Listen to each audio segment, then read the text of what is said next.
আল্লাহর রাসূল বলেন قال رسول الله صلى الله عليه وسلم تركت فيكم أمرين لن تضلوا ما تمسكتم بهما কিতাব আল্লাহ ওয়া সুন্নাত রাসূলিহ। আল্লাহর রাসূল বলেন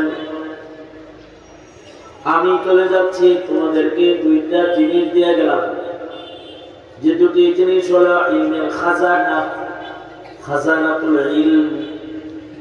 কোরআন দিয়ে গেলাম, হাদিস দিয়ে গেলাম। এই দুই জিনিসকে ধরে রাখবা তো গোমরাহ হবে না, মূর্খতার সবলে পড়বে না, মনুষ্যত্ব হারাবে না, পথভ্রষ্ট হইবে না। আর যদি এই দুই জিনিস ছেড়ে দাও তাহলে কিন্তু গোমরাহ হয়ে যাইবা। আল্লাহর রাসূল সাল্লাল্লাহু আলাইহি ওয়াসাল্লাম এই দুই জিনিস ইলমের ভান্ডার এটা মিল্লাতের কাছে দিয়ে গেছে। নবী আলাইহিস সালাতু ওয়াস সালাম সাহাবায়ে কেরামদেরকে ইলম দিয়ে গেছেন, কোরআন দিয়ে গেছেন, হাদিস দিয়ে গেছেন। এই ইলমটাকে বলা হয় ইলমে দ্বীন, দ্বীনি ইলম। আর মানুষের আরেকটা ইলম মানুষ অর্জন করে, সেটা হলো জাগতিক ইলম। জাগতিক ইলম আর নবীদের মাধ্যমে আসা ইলমে দ্বীনের ভেতরে ফারাক কি, ব্যবধান কি? জাগতিক ইলমের স্থায়িত্ব নাই, কিন্তু ইলমে দ্বীনের স্থায়িত্ব আছে। জাগতিক ইলম নির্ভুল নয়, কিন্তু ইলমে দ্বীন লা রাইবা ফি, নির্ভুল। জাগতিক ইলম এটা সন্দেহযুক্ত, কল্যাণ আর অকল্যাণের সন্দেহ আছে।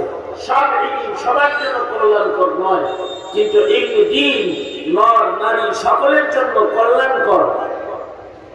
জাগতিক ইলম অর্জন করা সকলের উপরে ফরজ নয়, কিন্তু ইলমে দ্বীন অর্জন করা সকলের উপরে ফরজ।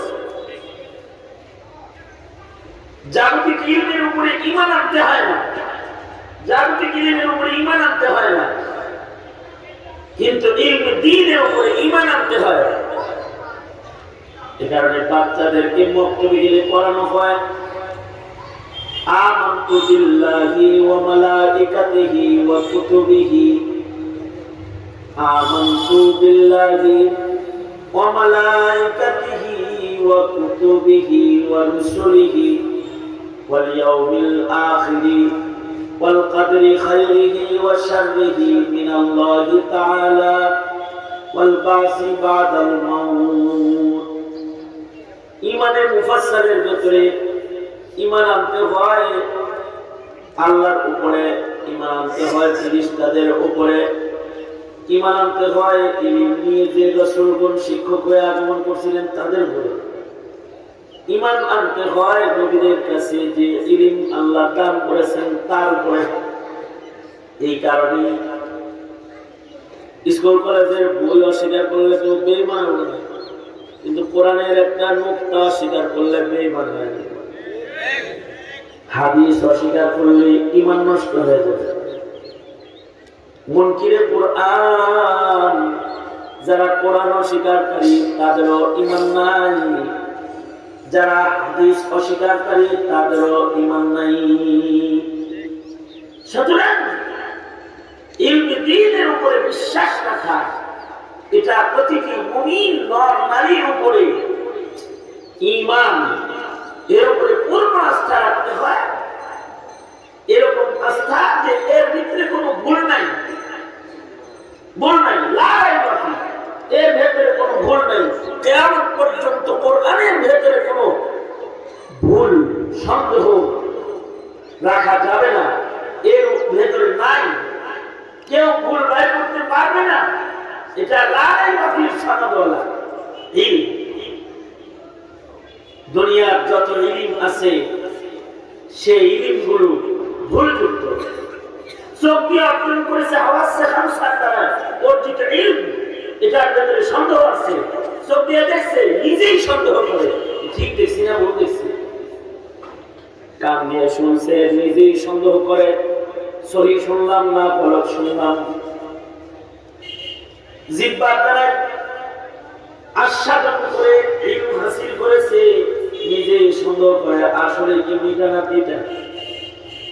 কারণ সুস্থ মানুষের কাছে যেটা মিঠা লাগে তিতা মানুষের জিহ্বায়, অসুস্থ রোগীর জিহ্বায় সেটা তিতা তিতা লাগে।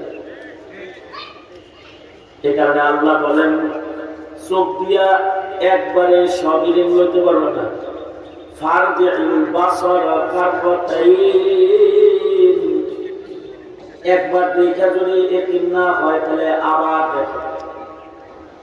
কিন্তু ইলমে দ্বীন যেটা, এটার ভিতরে এমন কোনো সন্দেহ নাই। এটা হলো এমন শোনার সাথে সাথে বলতে হয় যে ঈমান আনলাম, ঠিক এটা সহি।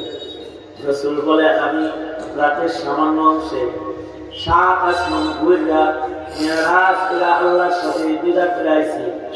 আবু বকর বলে দেখছো তোমার নবী ভাইটা হয়েছে সম্ভব? নবী বলছে নাকি? তাহলে সম্ভব হয়েছে। এটার ভেতরে কোনো অবিশ্বাস করার কায়দা নাই, কারণ আল্লাহর পক্ষ থেকে হয়েছে। আল্লাহর কুদরতের ভেতরে সব আছে। আল্লাহ তার বান্দাকে করাইছে, এটা সত্য, এটা সত্য, সন্দেহ করার কোনো সুযোগ নেই। এটা আকল বুঝে আসুক আর নাই আসুক, ঈমান আনতে হবে, বিশ্বাস আস্থা রাখতে হবে। এর ভিতরে কোনো ভুল নাই।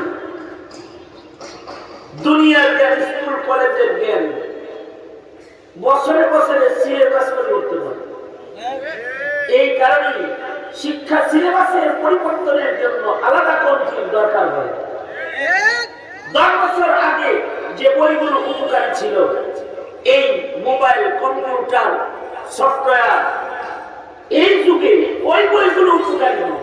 সেজন্য এগুলো চেঞ্জ করে নতুন বই, নতুন শিক্ষা সামনে দিতে হবে। এ কারণে 60 বছর আগের ছাত্র যা পড়েছে, এই যুগের ছাত্র তা পড়ে না। এই যুগের ছাত্রের সিলেবাস আলাদা, আর 60 বছরের ছাত্রের সিলেবাস ছিল আলাদা।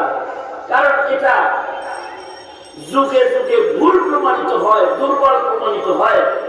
এ কারণে প্রথম বিজ্ঞান যেটা এসেছিল এটা মারা গেছে, দ্বিতীয়টা এসেছিল সেটাও মারা গেছে, বিজ্ঞানের নতুন এডিশন এসেছে সেটাও মারা গেছে। রানিং যেগুলো চলছে এগুলো এক সময় মারা যাবে, আলোচনা থেকে উঠে যাবে। কিন্তু কোরআন, ইলমে দ্বীন 50 বছর, 100 বছর নয়, 1500 বছর আগে নবীজি যেমন দিয়ে গেছিলেন তেমনই আছে, তেমনই আছে এবং তেমনই থাকবে। রাখবেন কে? জোরে আওয়াজ করে বলেন। ইন্না নাহনু নাযালনা যিকরা ওয়া ইন্না লাহু লাহাফিজুন। এই ইলম আল্লাহ তাআলা বান্দাদেরকে দান করেছেন, আর এটার হিফাজতকারী স্বয়ং আল্লাহ। ইলমে দ্বীন আল্লাহ তাআলা দান করেছেন, এটার সংরক্ষণও করবেন আল্লাহ তাআলা নিজে। এই কারণে পৃথিবীর থেকে ইলমের অস্তিত্ব, পৃথিবীর পরাশক্তিরা ইলম হারায়, ইলমকে শেষ করতে পারবে না, ধ্বংস করতে পারবে না। কারণ হিফাজত করবেন স্বয়ং আল্লাহ। দুনিয়ার যত ইলম আছে, আজকে যদি খালি কম্পিউটার নষ্ট হয়ে যায় তাহলে সব ইলম অচল হয়ে যাবে। গুগল নষ্ট হয়ে গেলে অনেক ইলম হারায় যাবে, ইঞ্জিনিয়ারিং বিদ্যা হারায় যাবে, ডাক্তারি বিদ্যা হারায় যাবে। কিন্তু সব নষ্ট হয়ে গেল, একটা ইলম জায়গায় দাঁড়ায় থাকবে, সেটা হলো ইলমে দ্বীন। কারণ এটা কাগজের ভেতরে হিফাজত হয় না, কলম দিয়ে হিফাজত হয় না, এটা কলমের ভেতরে হিফাজত হয়। আল্লাহু আকবার বলেন, কলমের ভেতরে এটা হিফাজত। এখন ইলম যা আপনাদের কাছে আমাদের কাছে আছে, গুগলে আর সফটওয়্যারে আর খাতায় পাতায়, এই ইলমগুলাই এক সময় ছিল মাথায় কলবে কলবে জেহেনে আল্লাহ তাআলা আটকে রাখছিলেন সব, সেগুলো এখন কাগজের আমল এসেছে, তো কাগজ এসেছে। ১৫০০ বছর আগে কাগজ ছিল না, কলম ছিল না এত বেশি, কয়লা দিয়া দেয়ালের ভেতরে শর্ট হ্যান্ড লেখা, এক এক শব্দের ভেতরে এক একটা দরিয়া লুকায় থাকতো, কলমের ভেতরে ইলম সংরক্ষিত। এ কারণে ওই যুগের মানুষ কোরআন যেমন মুখস্থ করত, হাদিসও ওইরকম মুখস্থ করত, উসুলুল হাদিসও ওইরকম মুখস্থ করত, উসুলুল ফিকহও ওইরকম মুখস্থ করত। জেলখানার ভেতরে উসুলে ফিকহ বর্ণনা করছে ইমাম সারাখসি, 11 বছর উনি জেল খেটেছেন ইমাম সারাখসি। আজব জেল, 45 ফিট নিচে কুয়ার ভিতরে ওনারা সরকার ফালায় আছে, কুয়ার উপরে শিখের জারি দেয়া আছে, আর ইমাম সারাখসি 11 বছরের কূপের ভিতরে কাটেছে। কলমের ভেতরে এত উসুলুল ফিকহ,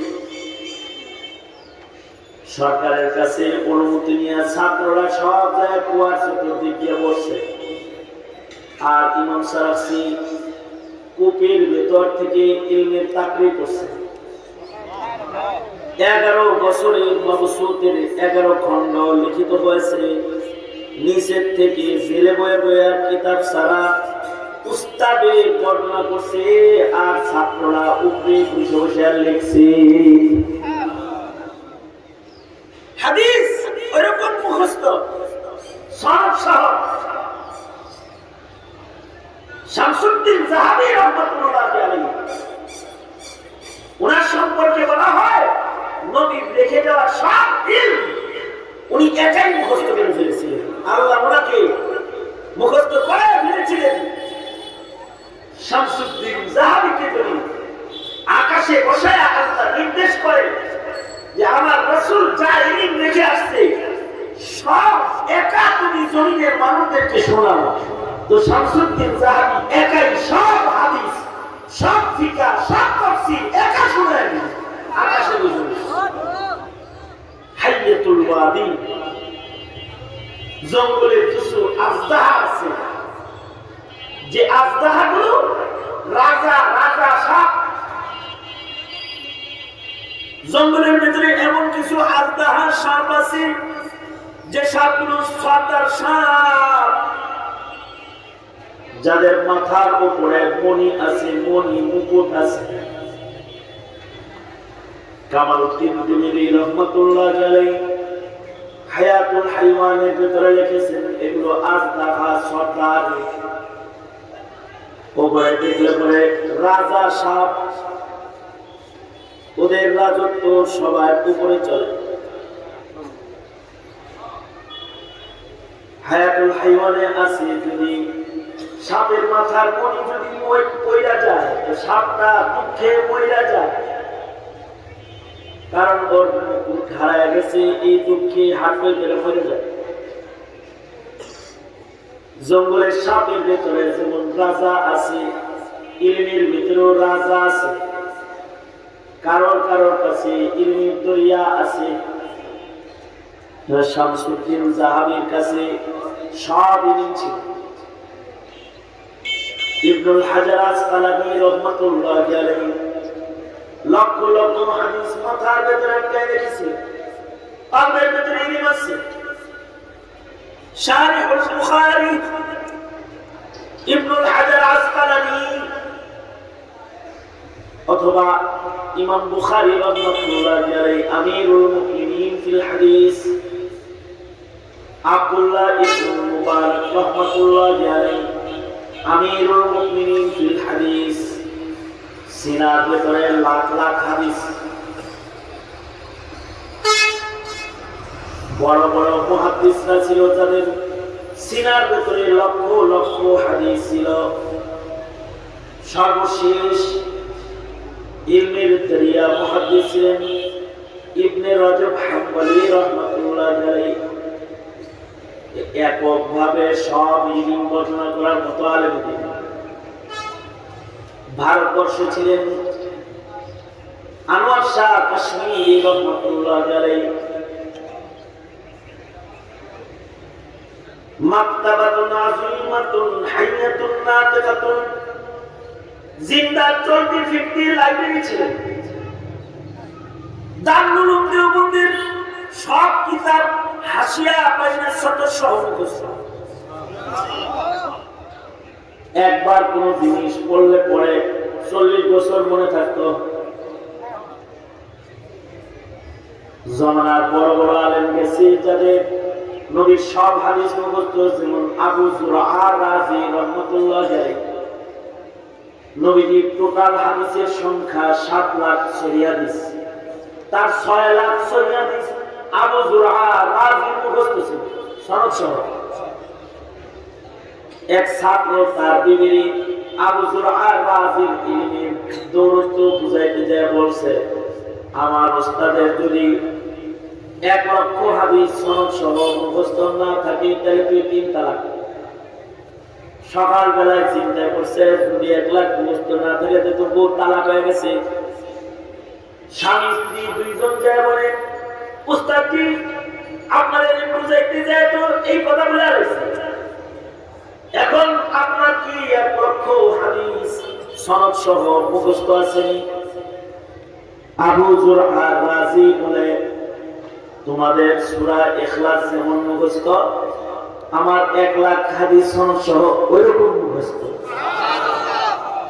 আর স্বাভাবিক কায়দায় আমার 6 লক্ষ হাদিস মুখস্থ আছে। যাও তালাক হয় নাই, সংসার করো। তার মানে সিনার ভেতরে ইলমের দরিয়া এখনো ছোট ছোট বাচ্চাদের সিনা ইলমের দরিয়া। কারণ হলো নিজের ইচ্ছায় অ্যাডভোকেট হওয়া যায়, নিজের ইচ্ছায় ডাক্তার হওয়া যায়, নিজের ইচ্ছায় ইঞ্জিনিয়ার হওয়া যায়, কিন্তু নিজের চেষ্টায় মৌলবী হওয়া যায় না।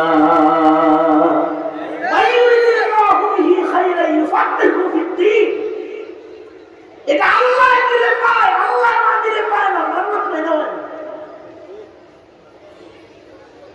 এই কারণে 7 বছরের বাচ্চা যাকে আপনার ছেলে, অথচ আপনি বিশ্বাস করেন না, আপনার 7 বছরের সন্তানটার প্রতি আপনার আস্থা ভক্তি বিশ্বাস নাই, যে কারণে আপনি সিন্ধুকের চাবি পাশের বাড়ির মহিলার কাছে দেন, কিন্তু নিজের বাচ্চার হাতে দেন না। ঘরের তালার চাবি নিজের মেয়ে, নিজের ছেলে বয়স কম, তাই তার হাতে আপনি দেন না, অথচ পাশের বাড়িতে অন্য লোকরে দিয়ে দেন। বয়স কম তাই আপনি সিন্ধুকের চাবি দিয়ে তাকে বিশ্বাস করেন না। কিন্তু আল্লাহ যদি কাউকে ইলমের জন্য মনোনীত করে, ওর বাপ ওকে সিন্ধুকের চাবি দিয়ে বিশ্বাস করে নাই, কিন্তু আল্লাহ তাআলা লৌহে মাহফুজ ওকে দিয়ে বিশ্বাস করে।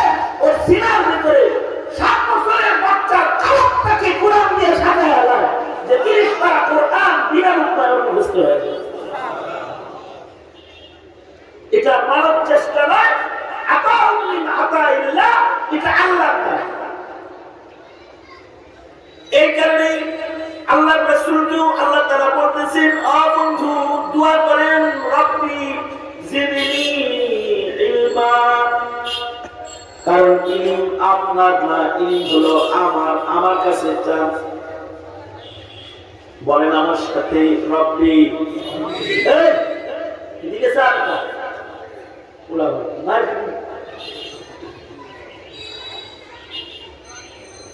বলেন রব্বি জিদনি ইলমা। আওয়াজ করে বলেন, আরো জোরে করে বলেন। কারে দোয়া করতে বলতেছেন? আমাদের না, নবীরে। রাসূল যার কাছে সব ইলম আছে, উতিতু ইলমাল আউয়ালিন ওয়াল আখিরিন, তাকেও আল্লাহ কয় বলেন রব্বি জিদনি ইলমা, ওগো আল্লাহ, ওগো আমার প্রতিপালক, আপনি আমার ইলম বাড়ায় দেন। কারণ এটা আল্লাহর দান, আল্লাহ না দিলে হয় না। এ কারণে বন্ধুকে আবার বলতেছেন লা তুহাররিক বিহি লিসানাকা লিতাজালা বিহি, হে বন্ধু, কোরআনের আয়াত মুখস্থ করার জন্য আপনি ঘন ঘন জিহ্বা নাড়াবেন না। কারণ এটা আপনি মুখ নাড়াইয়া ভিতরে ঢুকাইতে পারবেন না যদি আমরা দিই। আপনার মুখ ঘন ঘন নাড়াইয়া এত কষ্ট করার দরকার নাই। আমি নিজের জিম্মায় আপনার সিনার ভেতরে এটা জমায় দেব এবং আমি হিফাজত করব। নবীর কলমে যেমন আল্লাহ জানাইছে, আল্লাহ হিফাজত করছে। ওয়ালিদুল হাসান 7 বছরের বাচ্চা ছিল, আল্লাহ জমায়, আল্লাহ হিফাজত করছে। এখানে নিজের চেষ্টায় ইঞ্জিনিয়ার হওয়া যায়, নিজের চেষ্টায় ডাক্তার হওয়া যায়, মগার নিজের চেষ্টায় আলেম হওয়া যায় না। কারণ আলেম এটা মনোনীত কাফেলার নাম। সঙ্গত কারণে মুসলমানের বাচ্চা হয়ে কোন আলেমের দিকে কখনো আর চোখে তাকাবে না। কারণ তার কাছে যে ধন আছে ওটা নিজের অর্জন না, ওটা রবের দান, ওটা আল্লাহর দান। এই কারণেই আলেমের এত সম্মান। আল্লাহর রাসূল বলেন আলা রাসূলুল্লাহ সাল্লাল্লাহু আলাইহি ওয়াসাল্লাম ফাদলুল আলিমি আলাল আলিমি কাফালি আলা আদনাকুম। আল্লাহর রাসূল বলেন, নবীজি বলেন, সাহাবীরা তোমাদের মাঝে আমি নবীর দাম যেমন কিয়ামত পর্যন্ত সাধারণ শিক্ষিতদের মাঝে আলেমের দাম হবে তেমন। আল্লাহু আকবার বলেন, আরো জোরে আওয়াজ করে বলেন আল্লাহু আকবার। কারণ সাধারণের কাছে যে ইলম আছে ওই ইলম সন্দেহযুক্ত, ওই ইলম আজকে আছে কালকে থাকবে না, ওই ইলমের মার্কেট আজকে আছে কাল নাই, ওই ইলমের সংরক্ষণ নাই, ওই ইলমের নিশ্চয়তা নাই।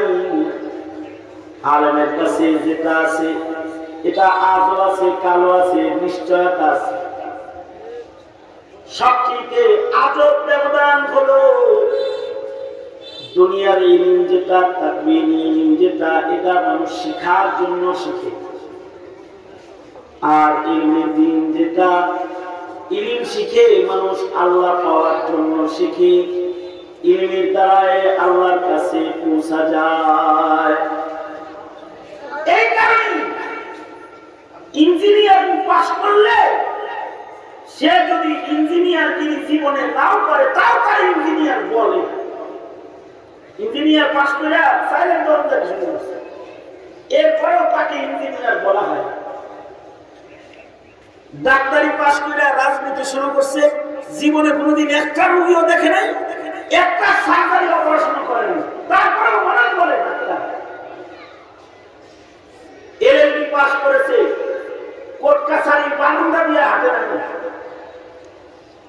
অন্য কোন ব্যবসা বাণিজ্য শুরু করছে, মানুষ তাকে বলে শিখলো কি করলো কি, এক ব্যবসা খুব মাথা হলো, করছে একটা করছে আর একটা।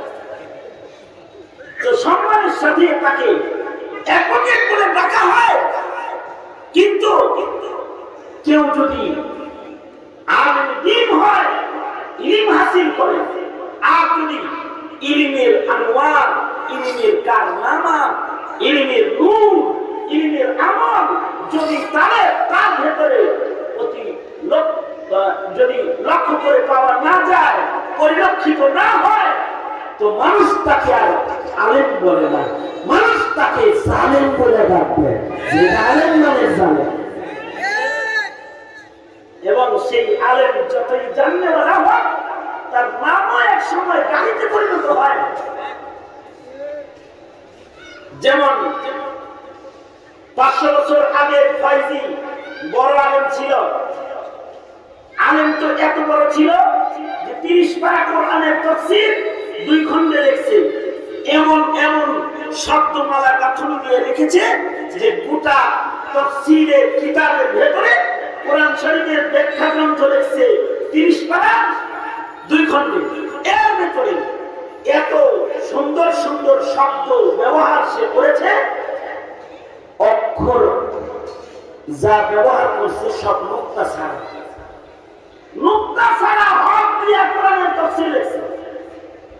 কোন অক্ষর ওরা, কোন নুক্তা ওরা একটা অক্ষর ব্যবহার করে নাই গোটা তাফসীরের ভিতরে। কতটুকুন মালুমাত, কতটুকুন ইলম, কতটুকুন দক্ষতা, কতটুকুন জ্ঞানের গভীরতা থাকলে, কতটুকুন ভাষা পণ্ডিত্য ও আরবি সাহিত্যের দক্ষতা থাকলে একটা লোক নুক্তা ছাড়া হরফ দিয়া কোরআনের তাফসীর লেখে 30 পারা।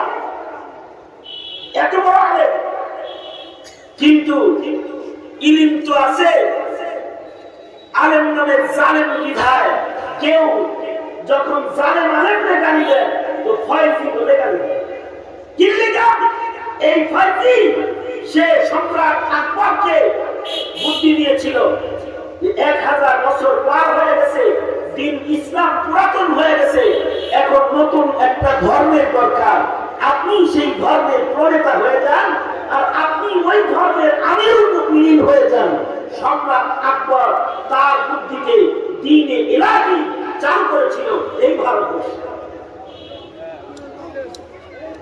মালুমাত অথবা জ্ঞান, মালুমাত কথা ছিল, আমল ছিল না। পক্ষান্তরে ফয়জির মতো দক্ষতা নাই, অথবা আনোয়ার শাহ কাশ্মীরির মতো আলফাজ মুখস্থ নাই, অথবা আবু হুরায়রার মতো এত রিওয়ায়াত মুখস্থ নাই, অথবা ইমাম বুখারী, ইমাম মুসলিম, ইমাম আবু দাউদ, তিরমিজির মতো লক্ষ লক্ষ হাদিস মুখস্থ নাই। হাফিজুল হাদিস না, শাইখুত তাফসীর আর রাইসুল মুফাসসিরিন সে না, মাত্র তবলিগে 40 দিন কাটায়া 6 কথা ইলম হাসিল করেছে। এই 6টা কথা তবলিগে যে মুখস্থ করেছে, যা শিখা ফরজ, তারা বলে ইলমি ফরিদাতুন আলা কুল্লি মুসলিমের হক আদায় হয়। এতটুকু অল্প একটু ইলমের খাজানা সে সংগ্রহ করেছে। আর এই ইলমটাকে সে বাস্তবে রূপান্তরিত করে ফেলেছে। তখন এই 6 উসুলের ছোট্ট জাননেওয়ালা একজন আমলধারী, আমলদার মানুষকে মানুষ বেদারি মৌলবী মনে করে না। তাকেও দেখলে অনেক সময় মনে করে যে এই শাইখুল হাদিস না জানি কোন মাদ্রাসায় বুখারী শরীফ পড়ে। আমি একবার লং রোডে যেতেছিলাম, আমার পাশে একজন পাগড়ি পরা জুব্বা একজন বসে।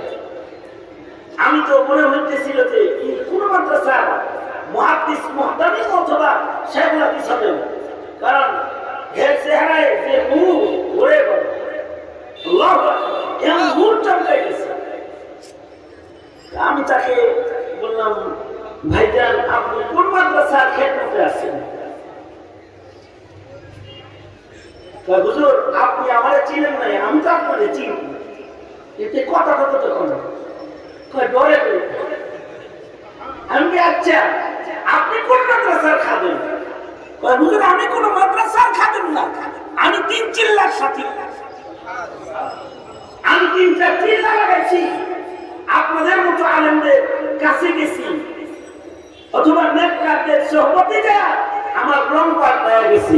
হুজুর আপনি আমাকে আলেম মনে করছেন? আমি তো মনে করছি আপনি কোনো শাইখুল হাদিস হইবেন। তো তখন সেই লোকটা বলে, হুজুর আপনি যেরকম আমার শাইখুল হাদিস মনে করলেন যে মাদ্রাসার মুহতামিম হইব, হাসরের মাঠে যদি এইভাবে আমার একটু কমতো তাহলে না আমি পার পাইয়া যেতাম। এই কথা বললাম লোকটা কাঁদবে। আমি তার পিঠে হাত দিয়ে বললাম, সরকার বলেছেন মান তাশাব্বাহা বিকাওমিন ফাহুয়া মিনহুম, যার সাথে যার মিল হবে তার সাথে তার হাসর হবে। আমাদের যেহেতু আলেমদের মতন দেখা যায়, যদি এই শাবাহাতটাও কবুল হয়, কারণ সাহাবীদের মতো ঈমান আমাদের নেই, সাহাবীদের মতো আমল আমাদের নেই, ময়দানে মাহশারে কমস কম বলতে পারবো, ওগো আল্লাহ ওলি বুজুর্গ আমরা না, কিন্তু तेरे महबूब की रब शबाहत लेके आया हूँ, तेरे महबूब की रब शबाहत लेके आया हूँ, हकीकत इसको तू कर दे मैं तो सूरत लेके आया हूँ, हकीकत इसको तू कर दे मैं तो सूरत लेके आया हूँ। নেককারদের অথবা উলামাদের অনুসরণ অনুকরণ তাদের সাথে হাসর করাইতে পারে। সামান্য ইলমের নূর যখন কারোর ভিতরে প্রস্ফুটিত হয়, তখন তাকে মুত্তাকি আল্লাহওয়ালা আকৃতি দেখা যায়। শুধু দেখা যায় তা না, আল্লাহ কয় মিল্লাদুন্না ইলমা, এমন মুত্তাকিদেরকে আমি গোপনে আমার পক্ষ থেকে ইলমের খাজানা তাদের কলবের ভিতরে ঢেলে দিই। গোপনে লেনদেন হয়ে যায় তাদের লগে। এই কারণে হাজী ইমদাদুল্লাহ মুহাজির মক্কি রাহমাতুল্লাহ আলাইহি একাডেমিক ভাবে বড় আলেম ছিলেন না, কিন্তু রশিদ আহমদ গঙ্গুহি, হযরত কাসিম নানুতুবি সবার শায়েখ ছিলেন। আশরাফ আলী থানভী রাহমাতুল্লাহ আলাইহি ওনাদের শায়েখ ছিলেন, কারণ ইলমে লাদুন্নি দান করেছিলেন। আমার শায়েখ মুর্শিদ আসিমি সাহেবের শায়েখ মুর্শিদ, আমার শায়েখ হুজুরের শায়েখ মুর্শিদ হযরত শায়েখে দেওনা একাডেমিক ভাবে আলেমে দ্বীন নন, কিন্তু মিল্লাদুন্না এই ইলমের নিসবত পায়। যখন কথা বলে তখন মনে হয় যেন যে আল্লাহর পক্ষ থেকে কিছু কিছু পাইতেছে, আর আল্লাহর পক্ষ থেকে আল্লাহর পক্ষ থেকে ঢালা কথাগুলো বিতরণ করতেছে। সুধার কিছু এই মাদ্রাসার মুরব্বী আজকে আপনি। এ কারণে ইমাম মালিক রাহমাতুল্লাহ আলাইহি বলেছেন, ইমাম মালিক বলেন লাইসাল ইলম বিকাসরাতির রিওয়ায়াত, অনেক রিওয়ায়াত বর্ণনা করার নাম ইলম না, বালিল ইলম নূরুন মিনাল্লাহ, বরং ইলম হলো আল্লাহ পাকের পক্ষ থেকে দেয়া নূর। এই নূর যদি আল্লাহ তাআলা কাউকে দেয় তো এই নূরটাকে আল্লাহ পর্যন্ত পৌঁছায় দেয়। এই কারণে হযরত আবু বকরের রিওয়ায়াত বেশি, রিওয়ায়াত বেশি তো হযরত আবু হুরায়রার, কিন্তু আবু বকরের ভেতরে ইলমের নূর বেশি। হাদিসের কিতাবের রিওয়ায়াত আবু হুরায়রার বেশি না, কিন্তু সাহাবীদের ইজমান, সাহাবীরা সবাই ইত্তেফাক ছিলেন, ঐক্যমত ছিলেন। কানা আবু বকর আ'লামুনা, সাহাবীদের ভিতরে সবচেয়ে বড় আলেম হলো আবু বকর। এই যে ইলম, এটা শুধু মালুমাতের ইলম না, এটা হলো মামুলাতের ইলম।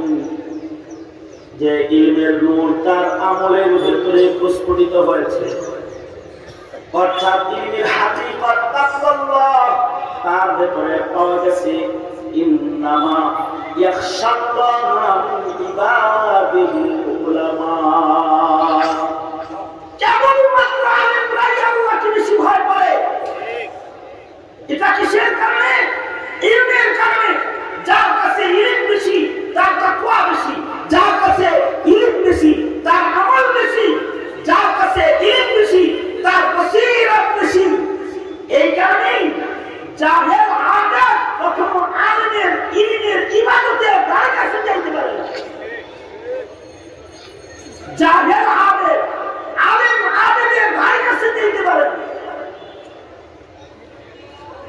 একটি কথা বলার মাধ্যমে আমি আমার আলোচনার শেষ ইতি টানব, সেটা হলো ইমামে আবু ইউসুফ রাহমাতুল্লাহ আলাইহি, ইমামে আযম আবু হানিফা রাহমাতুল্লাহ আলাইহির সোয়া লাখ ছাত্রদের ভেতরে শ্রেষ্ঠ ছাত্রের নাম, যিনি প্রতিদিন 200 রাকাত করে নফল নামাজ পড়তেন, সপ্তাহে এক খতম কোরআন শরীফ পড়তেন, আমিরে বিসমিল্লাহ ছিলেন, প্রতিদিন 12,000 বার বিসমিল্লাহ উচ্চারণ করতেন। আবার কাজীর কুযাত ছিলেন হারুন রশিদের প্রধান বিচারপতি, চিফ জাস্টিসের খাতায় ওনার নাম। আবার প্রতিনিয়ত ছাত্র পড়াতেন, ছিলেন একজন শিক্ষক, ছিল তার হাজার লাখো ছাত্র। মৃত্যুর আগ মুহূর্তে হেদায়ার হাসিয়াতেও আছে এই ঘটনাটা।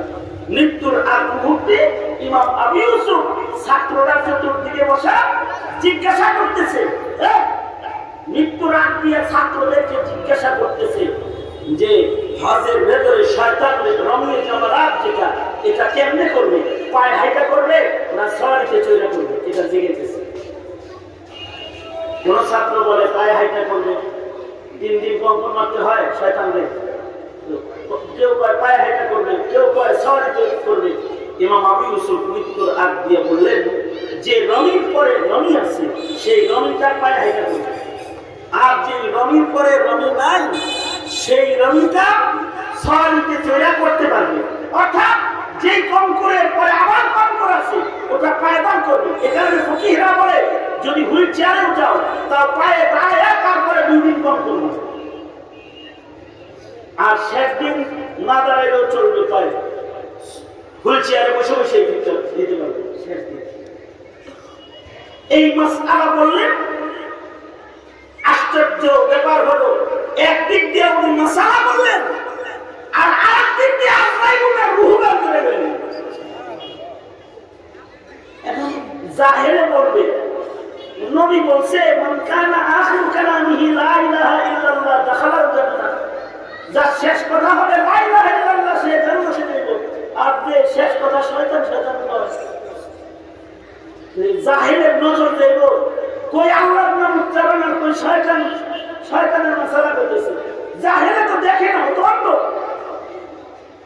ও বলবে যে শেষেটা কি মাসালা কইলো, শয়তান কঙ্কর মারার মাসালা। কিন্তু আনোয়ার শাহ কাশ্মীরি রহমাতুল্লাহ আলাইহি বলেন যে ইলম ও বসিরত ও বাসারত ইমাম আবু ইউসুফের এত বেশি ছিল, যখন ওনার রূহ কবজ হতেছিল একদিক দিয়ে আজরাইল রূহ নিতে এসে, আরেক দিক দিয়ে জান্নাতের ফেরেশতারা জান্নাত খুললা সামনে ধইরা ডাক দিতে আসে, আরেক দিক দিয়ে শয়তান ওয়াসওয়াসা দেওয়ার জন্য আসছে। যেহেতু উনি পড়াইতেছিলেন ছাত্র শুয়ে শুয়ে, পড়ার অবস্থায় উনি শয়তান মারার মাসআলা বর্ণনা শুরু করেছেন। অর্থাৎ শয়তানকে বুঝাইতেছেন, এই সাবধানে আগাইস, আমি কিন্তু ইসমাইলের সন্তান, কঙ্কর মারার মাসআলা পড়াইতেছি, সামনে আগামী তো ইসমাইলের মতো কঙ্কর মেরে কিন্তু তাড়ায় দেব। যখনই কঙ্কর মারার মাসআলা নিয়ে আলোচনা শুরু করছেন তখন শয়তান ভেঙে গেছে, আর উনি আল্লাহ পাকের দরবারে ঈমানের সাথে খাতিমাতুল খায়র ইলমে মুযাকারা করতে করতে আল্লাহর কাছে চলে গেছে। আল্লাহু আকবার বলে বুঝলে বুঝার না বুঝলে পুরা দিন। এই হলো ইলমের দিন। এই কারণে যারা সাল লাগান চিল্লা লাগান ওই রাখাত নফল নামাজ কইরাই আলেমের ইবাদতকে নাজব করার চেষ্টা করবেন। কি দিয়ে নাম করবেন? আপনার কাছে তো নাম নবী পাল্লাই নাই। ইলমে দিন তো অনেক ভারী জিনিস, সুতরাং ইলমের কদর করি।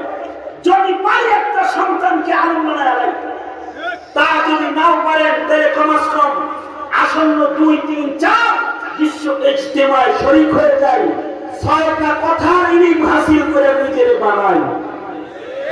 যারা ইলমের দ্বারা নিজেকে আলোকিত হিফাজতের জন্যই মিসবাহ রহমাতুল্লাহি আলাইহি এই মাদ্রাসা পেছনে পাগলের মতো খাটছেন, আবার ইলমের জন্যই তবলিগে দাঁড়ে দাঁড়িয়ে ঘুরছেন। আজকে দাওরায়ে হাদিস পর্যন্ত এই মাদ্রাসা দাঁড়িয়ে আছে। আল্লাহ পাকের মেহেরবানি, শাইখুল হাদিস হযরতুল আল্লামা আনোয়ারুল ইসলাম সাহেব দেহটা যেমন অনেক বড়, ওনার ইলমের খাজানাটা অনেক বড়। দীর্ঘদিনের লাগাতার এক মুহাদ্দিস, যোগ্য মুহাদ্দিস শাইখুল হাদিস, যা দর্শে না বসলে ছাত্ররা তার দর্শের আন্দাজ করতে পারে।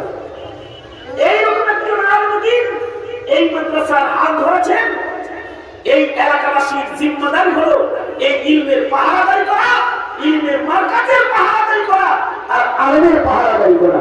মনে রাখবে জাতি, নাস্তিক আর মুরতাদের কথায় যদি ইলমের পাহারা, আলেমের পাহারা, ইলমে দ্বীনের মার্কাজের খেদমত যদি বন্ধ করে দাও, তাহলে অপেক্ষা করো, আগামী প্রজন্ম তোমার জানাজা পড়ার শক্তি সংরক্ষণ করবে না, তোমার কবর জিয়ারত করার শক্তিও সংরক্ষণ করবে।